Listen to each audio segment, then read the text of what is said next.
Perfect. So a couple of things. Kristen talked about meeting consumers where they are. We think about that in a series of different ways. One is in allowing you to access the platform in whatever way is most beneficial to you. So I'm going to show you a mobile simulation. You could use a mobile application. You can really connect through any internet connected device. We really think about this as it's meant to be agnostic. This is for all users. We also think about the different stages a consumer or a patient might be in their journey with Medstar. So to someone that's very new to Medstar, who I don't really know if I want to commit yet, you can fully experience this as a guest. We're not asking you to come in upfront, create an account. We're allowing you to sort of browse, decide you actually want to make a transaction with the healthcare system, and do that in a fully guest anonymous mode.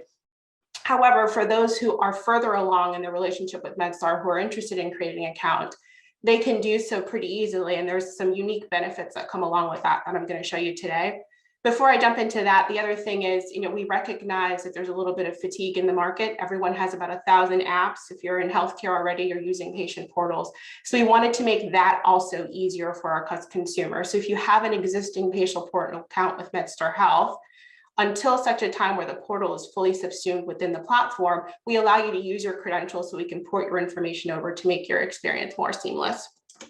In this case, I'm going to be Jane Doe today, and I'm going to log in so you'll sort of see some of the benefits I talked about relative to having an account with Medstar Health. So first, there's notifications and to-dos. We talked about those sort of nudges where we can proactively engage with you. We do that through SMS, email. Really, it's up to me and how I want to establish my own unique preferences, but you have the opportunity to do that. But this is as Kristen and John said, really are at its base level about getting people access to care. How can we help you? Fundamentally, I need to find care. In this case, there's multiple ways a consumer might want to seek care. So I might come in knowing exactly who I'm looking for, or I might say, I don't really know, just show me all the urgent cares near me, as one example. What this is doing is you can see I logged in as Jane Doe from my account. So this is automatically pulling the locations closest to my home to make it easier for me and to eliminate the burden, understanding that people don't want to travel far. There's a reserve spot. So we look at other industries that have sort of had the benefit of being ahead of the curve in comparison to healthcare. This allows you to sort of do exactly what OpenTable does for the restaurant industry. I can save my spot. But to really demonstrate the full benefits here, I'm going to look for my doctor, Heather Walker. It's already recognized that this is me, it's my account. So it's pre-filtering for things like my age. Not all primary care providers or specialists see patients of the same age, for example. So it's populating that information on the back end and using it to serve up appropriate results. Insurance, similarly, if I have insurance already on file, it's using that information to pre-filter my results. It is currently set to my home. However, if I had my locations enabled or I wanted to manually change that, I could do so.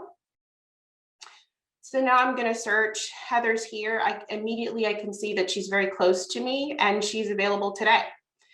We think that this is a really important feature when you think about choice, being able to see the next available as I'm examining a series of different options that might be most to find what's most appropriate to me. That's one indicator that we provide to our consumer. And then Kristen and John talked about the thoughtfulness and sort of an approach. There are models out there that allow you to just book an appointment blindly. What we have found is what's really critical is ensuring that we're creating a good patient-provider match. And that's not just to a provider, it's to a care setting, to a care modality. We want to be really thoughtful about that. So we leverage what we call protocols, which is a series of brief questions that are designed to ensure that you're getting to the right patient with the right provider and that you're setting a visit for the right appropriate duration of time. The first one is always just to make sure if you're having an emergent condition, let's make sure that we get you to immediate care. So in this case, if I had said yes, I would have gotten a stop right now, go to the ED. We don't want you to wait 2 or 3 days to see a primary care provider. Don't book a primary care appointment for next week. Yeah, I get it. That's right. That's exactly right. Who is this visit for? I could say myself, which again will pre-populate my information, but let's say Jane wanted to book an appointment for her son, Eli. She could pick someone else and go ahead and book the appointment. In this case, I'm going to go through this experience as Jane. This particular provider, Dr. Walker, practices out of White Plains. If she had multiple offices, I would have the ease of being able to select amongst those offices. I'll verify my date of birth here.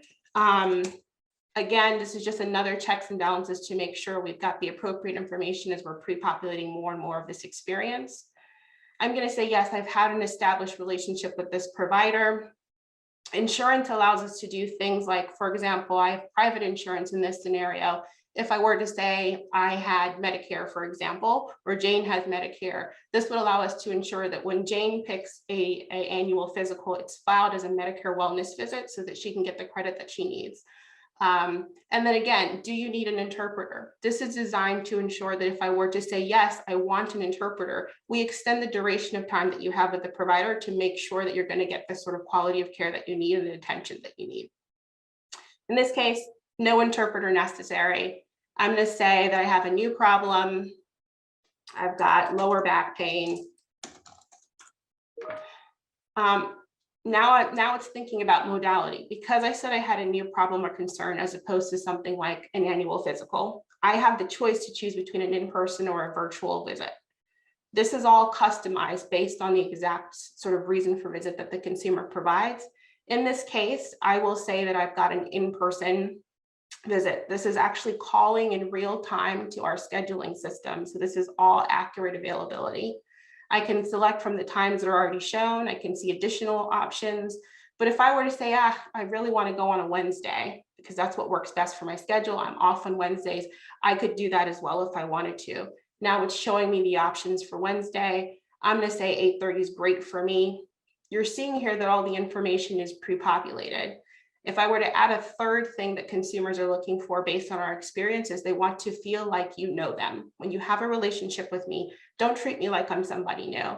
The friction that it causes for me to have to continuously pre-populate the same forms, the same information over and over again is something we've heard. And so we've been very intentional in our strategy about making sure that when we know information about you, we pre-populate it for you. Can you change it? Absolutely. But if nothing's changed, then we want to make it easy for you. Once Jane hits confirm, this is now sending a signal back to the scheduling system. She is booked. She is on that provider's schedule for that Wednesday appointment, and she still has options. So we talked about forms. She can go in and she can complete her forms in advance.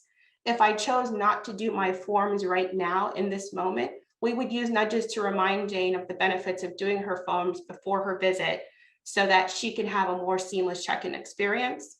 I can view my upcoming and past appointments. So you can see here, I've got 2 appointments next week because apparently I need a lot of care.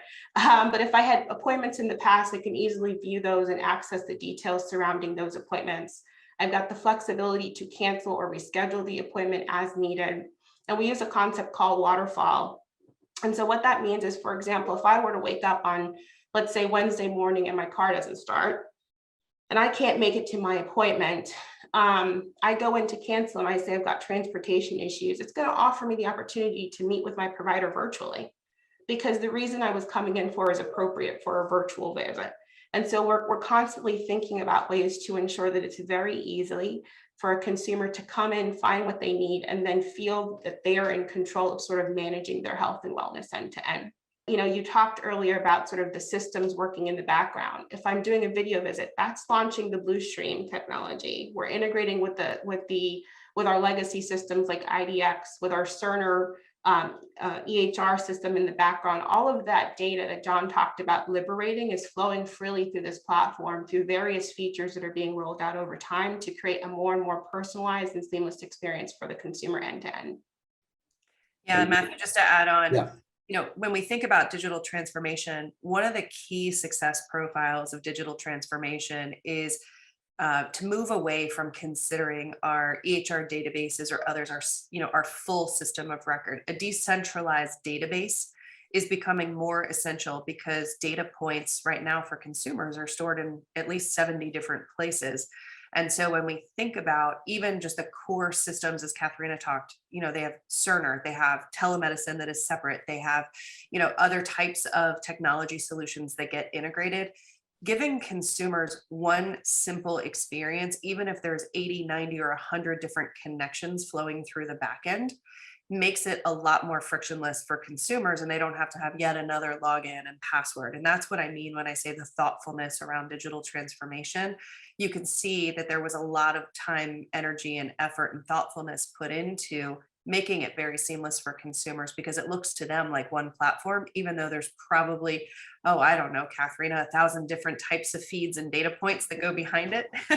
Yeah, I'll see your 1,000 and raise you 2. Yeah, for sure. There's a lot happening behind the scenes. Yeah, Operationally as well, which, as John touched on earlier, like, it would be no good to anyone if we had this beautiful interface, but no providers were available for 3 months, right? Like, if you went to Amazon and you were trying to purchase something and there was no inventory, you'd stop coming back. So a critical part of the stickiness that we think makes this a unique experience for Medstar is really about aligning our operations and the digital together into a workflow that creates the kind of capacity and access that consumers expect.